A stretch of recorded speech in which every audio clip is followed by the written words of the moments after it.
복음을 믿고 더 나아가서 이것을 전하는 것이 우리의 사명이 되는 것입니다.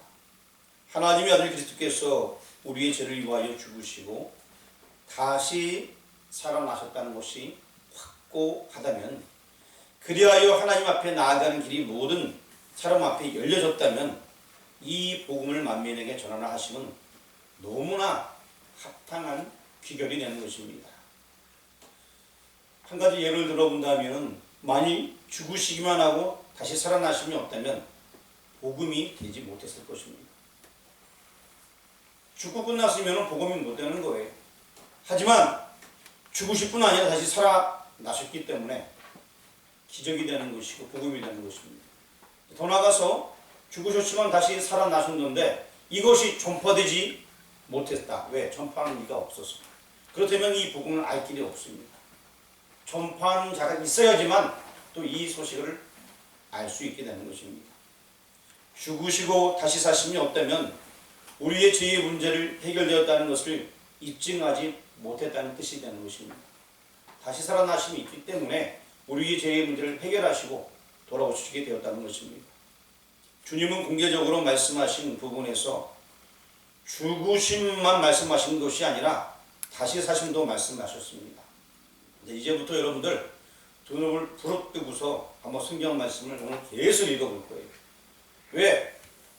예수님의 부활하심이 정말 미리 예견되어 있었던 것인가? 그게 사실인가 살펴보기 위해서 성경을 계속 읽을 거예요. 근데 여러분 찾지 말고 앞에 보시면 됩니다. 앞에 다 적어놨으니까. 자, 우리 마가복음 8장 31절 말씀을 같이 읽어보겠습니다. 인자가 많은 고난을 받고 장로들과 대제사장들과 서기관들에게 버림받아 죽임을 당하고 사흘 만에 살아나야 할 것을 비로소 그들에게 가르치시되, 자, 빨간 글씨 한번 읽어보겠습니다. 시작. 죽임을 당하고 사흘 만에 살아나야 할 것. 이것을 미리 예수님께서 가르쳤습니다. 또 마가복음 9장 31절도 한번 같이 읽어보도록 하겠습니다. 시작. 이는 제자들을 가르치시며 또 인자가 사람들의 손에 넘겨져 죽임을 당하고 죽은 지 3일 만에 살아나리라는 것을 말씀하셨기 때문이더라. 자, 빨간 글씨 한번 읽어보겠습니다. 시작. 분명히 예수님께서 말씀하신 거예요. 죽고 사는 이야기를. 네, 마가복음 10장 34절 말씀도 한번 읽어보겠습니다. 시작. 그들은 능욕하며 침 뱉으며 채찍질하고 죽일 것이나 그는 3일 만에 살아나리라 하시니라. 예, 빨간 글씨 한번 읽어볼까요? 시작. 그렇습니다. 우리가 믿는 하나님은 본인도 이 사망 것을 깨뜨리고 부활하시지만 또 죽은 자를 살리시는 분이 바로 하나님의 능력과 권세인 것입니다. 로마서 8장 17절 말씀도 적어놨는데 한번 읽어보겠습니다. 시작. 자녀이면 또한 상속자 곧 하나님의 상속자요 그리스도와 함께한 상속자니 우리가 그와 함께 영광을 받기 위하여 고난도 함께 받아야 할 것이니라. 자, 우리가 상속자인데 고난과 영광을 같이 받아야 된다는 말씀이고요. 고린도후서 1장 9절 말씀 굉장히 중요한 말씀입니다. 읽어보겠습니다. 시작. 우리는 우리 자신의 사형 선고를 받은 줄 알았으니 이는 우리로 자기를 의지하지 말고 오직 죽은 자를 다시 살리시는 하나님만 의지하게 하심이라. 자, 하나님은 어떻게 하신다고요? 죽은 자를 다시 살리시는 하나님이십니다. 우리가 믿는 성령님, 그 성령님도 죽은 자를 다시 살리는 영입니다. 로마서 8장 11절에 기록하고 있는데 다시 한번 읽어보겠습니다. 시작. 예수를 죽은 자 가운데서 살리신 이의 영이 너희 안에 거하시면 그리스도 예수를 죽은 자 가운데서 살리신 이가 너희 안에 거하시는 그의 영으로 말미암아 너희 죽을 몸도 살리시리라. 자, 지금 제가 쭉 성경의 예를 들었는데 성경에서는 이와 같이 모든 부분들이 다 예견되어져 있었고 또 그분의 역할 또 그분이 하는 일들에 대해서 다 기록이 되어져 있고 그대로 되어졌습니다. 어느 책을 막론하고 이렇게 전과 후 모든 부분이 동일되게 기록된 책은 없어요. 그리고 예수님의 모든 사역들은 이 신약뿐만 아니라 구약에서 예견되었던 부분들이고 그 부분들이 앞뒤가 기가 막히게 맞습니다. 그리고 이 성경 말씀을 읽으면서 우리가 전해야 될 복음의 핵심은 죽으시고 다시 사심을 전해야 된다는 것입니다. 로마서 4장 25절 말씀 또 적어놨는데 읽어보겠습니다.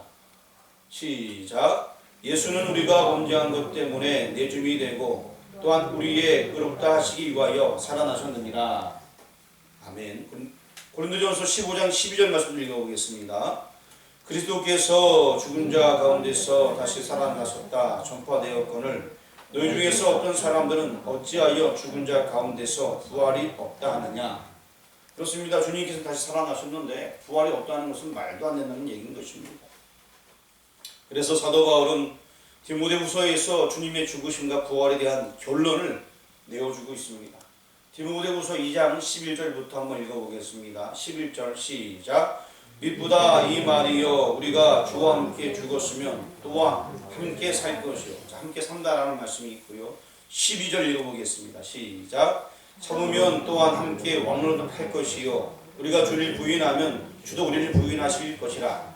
함께 왕노릇하지만 부인하게 되면 아무 소용없다는 얘기고요. 13절 읽어보겠습니다. 시작. 우리는 믿음이 없을지라도 주는 항상 믿으시니 자기를 부인하실 수 없으시리라. 그렇습니다.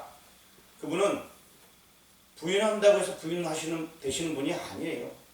그분의 죽으심과 다시 사심을 많은 사람들이 목도하고 알고 있었고 지금까지 증거되어지게 되었고 이 사실을 믿는 자들마다 하나님의 능력과 권능에 사로잡혀서 이 복음을 전하지 않으면 안 될 수밖에 없는 그러한 사람으로서 거듭나게 되어지게 되는 것입니다. 오늘은 본문을 통하여 주님의 부활하심과 복음 전파에 대하여 생각해 보도록 하겠습니다. 자, 주님께서는 여기 계시지 않고 살아나셨다라고 성경에 말씀하고 있습니다. 즉 부활하심입니다. 여러분 이제 앞에는 그만 보시고요. 여러분 성경책을 한번 보시길 바랍니다.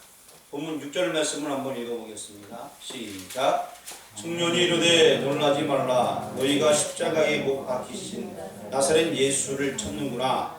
그가 살아나셨고 여기 계시지 아니하니라. 보라 그를 두었던 곳이니라. 여기 보니까 살아나셨고 여기 계시지 아니하니라 라고 말씀합니다. 즉 부활하셨다 라고 말씀해 주고 있습니다.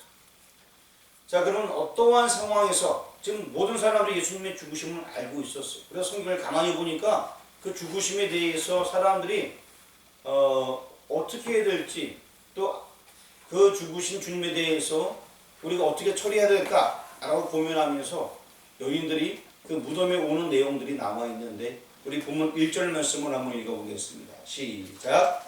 안식일이 지남에 막달라 마리아와 야고보의 어머니 마리아와 또 살로메가 가서 예수께 바르기 위하여 향품을 사다 두었다가. 자, 향품을 바른다. 사람이 죽게 되면은 유대인들도 향품을 발랐습니다. 그 일을 하기 위해서 여인네들이 가게 되는 거예요. 그래서 안식일이 없기 때문에 이 여인네들이 향품을 예수님 못 바르는 것을 알고 있었기 때문에 향품을 바르기 위해서 그 다음에 이제 안식일 지났습니다. 여러분 안식일 지난 날이 무슨 날이죠? 지금의 주일이죠, 그렇죠? 예, 주일날이에요, 주일날. 예수님께서 주일날 부활하셨어요. 그 주일날 여인들이 기름을 받으러, 향품을 받으러 가게 되었습니다. 그런데 그 예수님을 못 만나게 되었죠. 무덤이 비어 있었으니까. 부활하셨기 때문에. 그 내용이 지금 여기 나와 있습니다. 그리고 또 예수님께서 옥합을 깨뜨린 여인을 얘기하실 때에 이 여인의 일들을 기억하게 하고 나중에 본인이 이제 기름 이제 바르지 못할 것을 대신해서 이 여인이 발랐다는 얘기까지 다 하셨습니다. 정말 그대로 예수님은 기름까지 먼저 다 바르셨던 그런 분이죠. 그 다음에 2절 말씀 보겠습니다. 시작. 안식 후 첫날 매우 일찍이 해돋을 들 때에 그 무덤으로 가며. 자, 안식 후 첫날이 아까 무슨 날이라고 그랬죠? 예, 주일. 지금 주일을 얘기하고 있는 거예요. 예수님 무슨 요일날 부활하셨어요? 예, 주일날 부활하신 거예요. 와, 여러분들 너무 잘하시네. 성경을 너무 잘하시네. 3절 읽어보겠습니다. 시작. 서로 말하되 누가 우리를 위하여 무덤 문에서 돈을 굴려주리요 하더니. 여러분들 알다시피 무덤 문은 그 큰 돌로 예전에 가졌다고 합니다. 그리고 그 돌, 여인네들이 굴리기 힘든 그런 돌이에요. 그리고 그 돌 앞에는 군사들을 배치해서 로마 군사도 있었지만 제사장대 보낸 사람들도 같이 있어서 예수님의 제자들이 시체를 훔쳐가고서 부활했다라고 얘기할까봐 그 전부터 계속 부활에 대한 얘기 예수님께서 하셨거든요. 그러니까 그 내용을 알고 있어요. 다른 사람들도요. 그래서 거기 사람들을 막 배치해놨어요. 4절 말씀 한번 읽어보겠습니다. 시작. 눈을 들어본 즉 벌써 돌이 굴려져 있는데 그 돌이 심히 크더라. 돌이 크다. 여러분 머리보다 크겠죠? 돌이 크더라 라고 말씀하고 있습니다. 상당히 큰 돌이에요. 굴리기 힘들 정도의 큰 돌. 어떤 사람들은 내 돌이 더 크대, 내 머리가 더 큰데 이런 분도 계실지 모르겠지만 그러니까 그 정도 머리가 그 돌이 아니고 큰 돌이에요. 큰 돌. 그래서 무덤문을 이렇게 막아놨어야 돼요.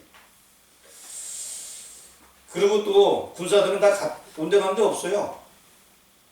군사들 문제도 있었는데 군사도 없지, 돌도 없지. 5절 읽어보겠습니다. 무덤에 들어가서 흰 옷을 입은 한 청년이 우편에 앉은 것을 보고 놀라매. 누가 놀랐다는 얘기죠? 천사가 놀랐어요? 방문한 여인네들이 놀라게 됐죠. 청년이 있으니까. 6절 읽어보겠습니다. 청년이 이르되 놀라지 말라. 너희가 십자가에 못 박히신 나사렛 예수를 찾는구나. 그가 살아나셨고 여기 계시지 아니하나니 보라 그를 두었던 곳이니라. 살아나셨다라고 분명히 이 천사가 얘기해주고 있습니다. 이 사건은 우리에게 시사하는 바가 굉장히 큽니다. 저 예수님은 죽음을 이기시고 무덤에서 살아나셨다는 것입니다. 따라서 그분을 죽은 자 가운데서 찾는다는 것은 결코 그분을 만날 수 없다는 것입니다. 죽은 자 가운데서는 그분이 지금 안 계셔요. 세상에서 성인들로 불리우는 사람들이 몇 있죠. 그래서 뭐 석가, 공자, 모하메드, 소크라테스 이런 사람들을 뭐 성인이라 부르기도 하기도 합니다. 그 사람들은 모두 죽었습니다. 그런데 한 가지 공통점은 그들은 살아나지 못했습니다. 그래서 그들은 죽은 자 가운데서 찾아야 만날 수 있습니다. 하지만 예수님은 비록 인류의 죄책을 치르기 위해 죽으셨지만 다시 살아나셨기 때문에 죽은 자 가운데서 찾는다면 결코 만날 수가 없어요. 그래서 노래가 있죠. 뭐 죽은 자 가운데서 찾느냐, 살아나셨다 이런 노래 있죠, 그렇죠? 그런 노래 없나요? 어디 있는 것 같은데. 자, 기독교가 다른 종교와 다른 가장 큰 특징은 창시자의 무덤이 없다는 것입니다. 다른 종교의 창시자들은 다 무덤이 다 있어요. 그들은 위대한 성인으로 불리고 있지만 죽음만은 그들도 어찌할 수 없었습니다. 그것이 그들의 신의 한계입니다. 그러나 예수님은 다릅니다. 무덤이 없습니다. 예수님은 죽음에서 다시 살아나셨어요. 사망 권세를 깨트려버렸어요. 역사적 인물이시면서도 영원히 현존하시는 분이 되게 되는 것입니다. 성령을 통하여 지금 예수님이 내 마음속에 내 안에 함께 계시는 것입니다. 여기에 예수님이 다른 종교의 창시자들과는 다른 위대함이 있고 그것은 곧 기독교의 위대함이 되는 것입니다. 오늘 굉장히 중요한 시간이에요. 우리는 주님을 죽은 자 가운데서 찾아는 안 됩니다. 주님의 부활하심을 확신해야 됩니다. 그래야 우리의 신앙생활에 의미가 있고 주님을 죽은 자 가운데서 찾는다면 우리의 신앙은 아무런 의미도 없습니다.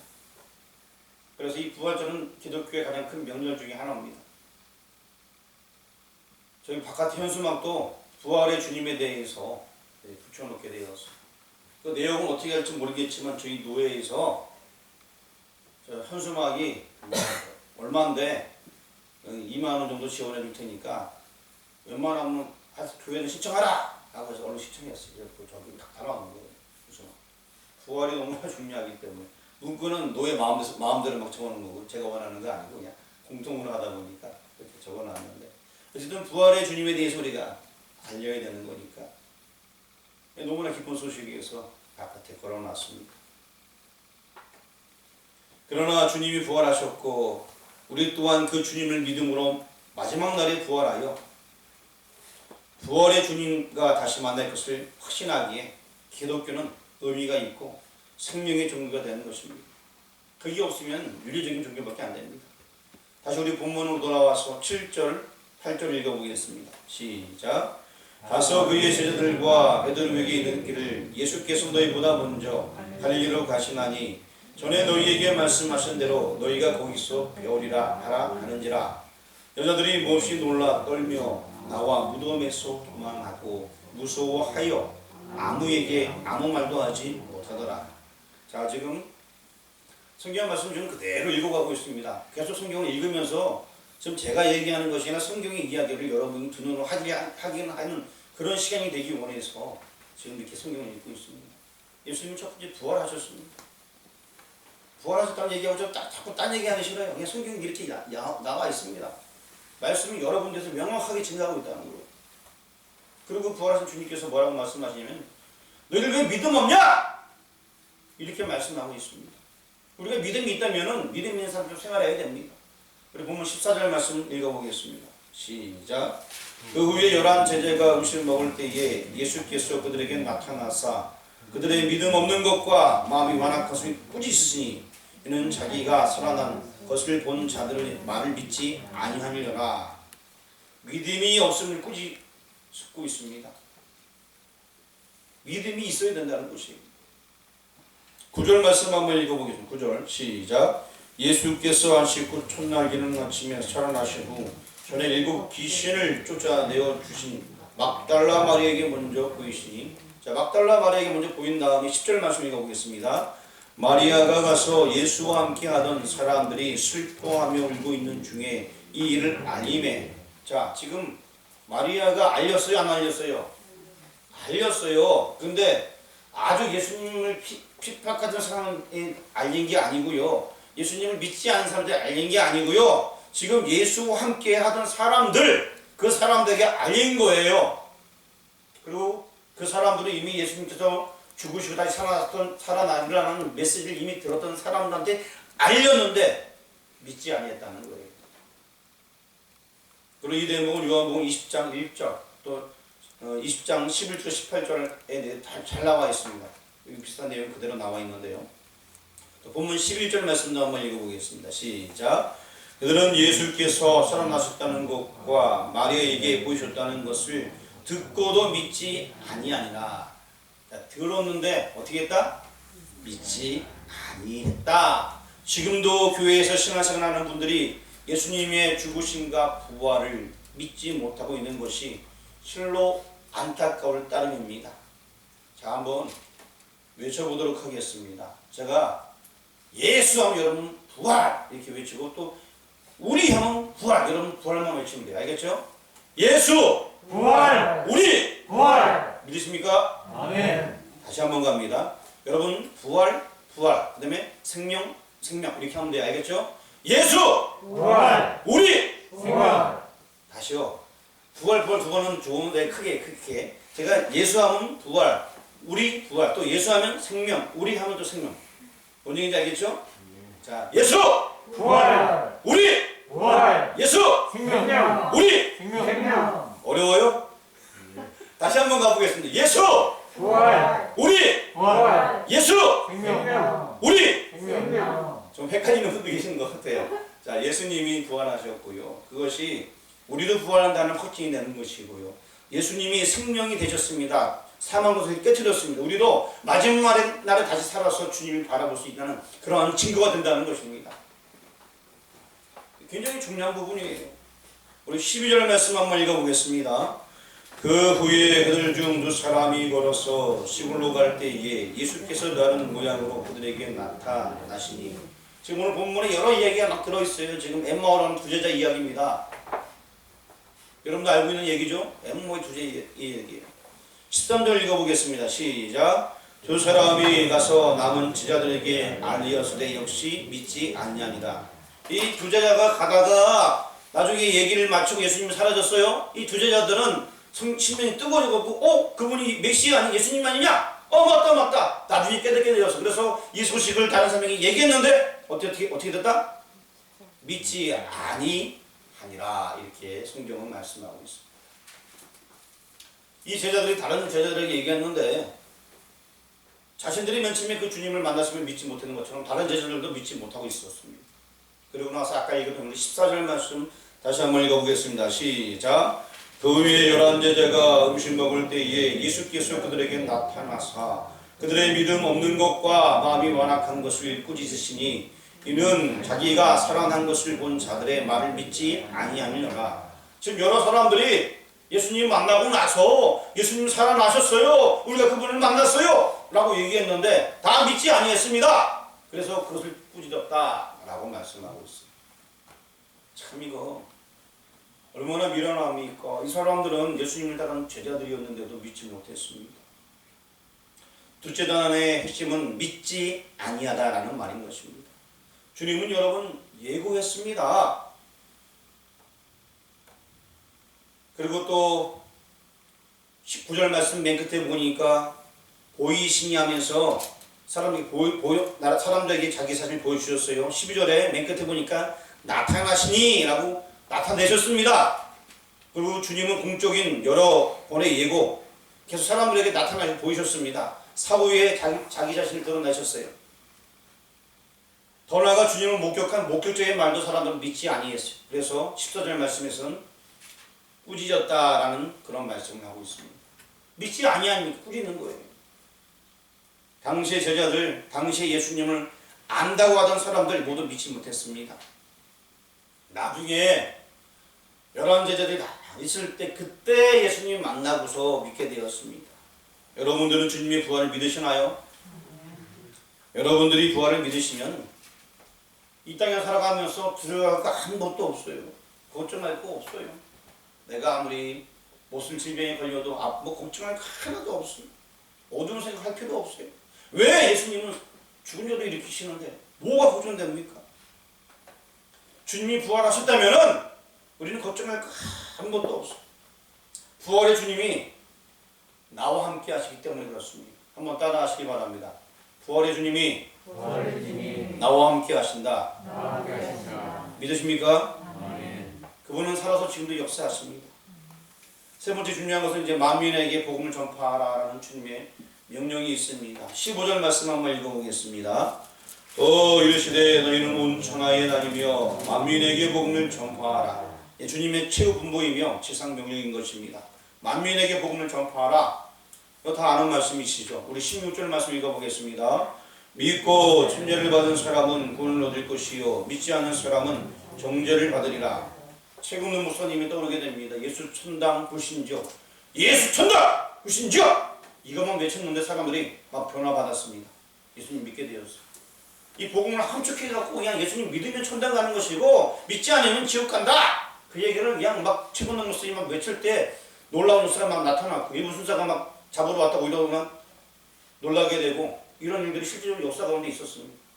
뜨거운 마음으로 복음 전하니까 하나님의 역사가 나타나는 거예요. 최근의 목사님 얘기 다 알고 계시죠? 예. 생략하겠습니다. 그 확실하게 증거할 때 역사가 나타나게 되는 것입니다. 예수 믿음은 구원이고 믿지 않는 사람은 정죄를 받는다라고 말씀하고 있습니다. 그래서 우리는 복음을 전해야 되는 것입니다. 믿음 외에는 다른 구원의 길이 없기 때문에 그렇습니다. 17절 18절 말씀 읽어보겠습니다. 믿는 자들에게는 이런 표적이 따르니 곧 그들이 내 이름으로 귀신을 쫓아내며 새 방언을 말하며 병을 집어 올리며 무슨 독을 마실지라도 해를 받지 아니하며 병든 사람에게 손을 얹은즉 나으리라 하시더라.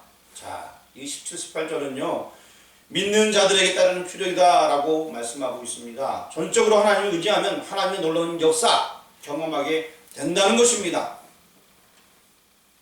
그렇다고 이것을 가지고 하나님을 시험하는 것이 아니라 전적으로 믿음을 가지고 나아갈 때 특별한 상황 속에서 하나님이 특별히 역사하신다는 것입니다. 19절 말씀도 한번 읽어보겠습니다. 주 예수께서 말씀을 마치신 후에 하늘로 올려지자 하나님 우편에 앉으십니다. 자, 이 말씀도 미리 예수님께서 예견하고 말씀하셨어요. 앞에 적어놨는데 우리 마가복음 14장 61절 말씀 읽어보겠습니다. 시작. 침묵하고 아무 대답도 아니하시거늘 대제사장이 다시 물어 이르되 내가 찬송받을 이의 아들 그리스도냐? 62절 읽겠습니다. 시작. 예수께서 이르시되 내가 그니라 인자가 권능자의 우편에 앉는 것과 하늘 구름을 타고 오는 것을 너희가 보리라 하시니, 이미 이 모든 것들 예수님께서 예견하셨습니다. 총독 앞에서도 담대하게 예수님께서 밝히셨습니다. 이제 하나 남은 약속은 구름 타고 오시리라 하신 재림의 약속이 남았을 뿐인 것입니다. 성경의 모든 것 다 이루어졌습니다. 본문 다시 마지막에 있는 20절 읽어보겠습니다. 제자들이 나가 두루 전파할세 주께서 함께 역사하사 그 따르는 표적으로 말씀을 확실히 증거하시니라. 아멘. 계시록 2장 1절의 말씀 제가 적어놨는데 한번 읽어보겠습니다. 시작. 에베소 교회의 사자에게 편지하라. 오른손에 있는 일곱 뼈를 붙잡고 일곱 금주대 사이를 거니시는 이가 이르시되, 일곱 금주대 사이를 거니시는 이 바로 주님께서 다니신다는 것입니다. 그가 말씀하십니다. 계시록 2장 3장에서는 이기는 자는 계속 말씀해 주고 있습니다. 계시록 17장 14절 말씀 적어놨는데 한번 읽어보겠습니다. 그들이 어린 양과 더불어 싸우거니와 어린 양은 만주의 주시요 만왕의 왕이심으로 그들을 이기실 터이요 또 그와 함께 있는 자들 곧 부르심을 받고 택하심을 받은 진실한 자들도 이기리로다. 자, 그렇습니다. 우리도 역시 이긴다라고 말씀하고 있습니다. 성도들과 함께 싸우시고 승리하시는 분으로 성경에서 그분에 대해서 계시해주고 있습니다. 마태, 베드로, 바울, 마가 이런 사람들은 자기 시대 자기 사명을 완수하고 무대를 떠났습니다.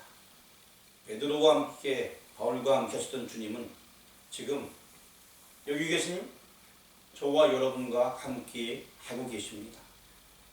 여기 계신 우리 집사님, 권사님, 안수 집사님들하고 함께 계십니다. 베드로와 같은 12제자와 함께 했던 그 주님께서는 지금 우리와 함께 한다는 것입니다. 그리고 마태복음 28장에서 말씀합니다. 여러분 다 아는 말씀 한번 우리 앞에 보면서 읽어보도록 하겠습니다. 앞에 적어놨으니까 마태복음 28장 20절 말씀 시작. 내가 너희에게 분부한 모든 것을 가르쳐 지키게 하라. 볼지어다 내가 세상 끝날까지 너희와 항상 함께 있으리라 하시니라. 그렇습니다. 함께 있으리라 라고 말씀하고 있습니다. 시온이 엔터 한번 놓쳐주세요. 한번 빨간 글씨 읽어보겠습니다. 시작.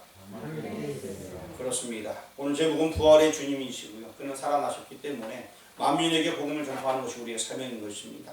그리고 그분은 부활하셨습니다. 그 부활하신 주님은 믿음 없는 자를 끄시었고 만민에게 복음을 전파하라 라고 말씀하셨습니다. 우리 이제 빨간 글씨 한번 여기 앞에 있는 글씨 한번 읽어보겠습니다. 시작. 한번 따라합니다. 주님은 나와 함께 있습니다. 시작. 기도하겠습니다.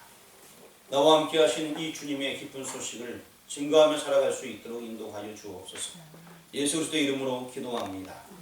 아멘.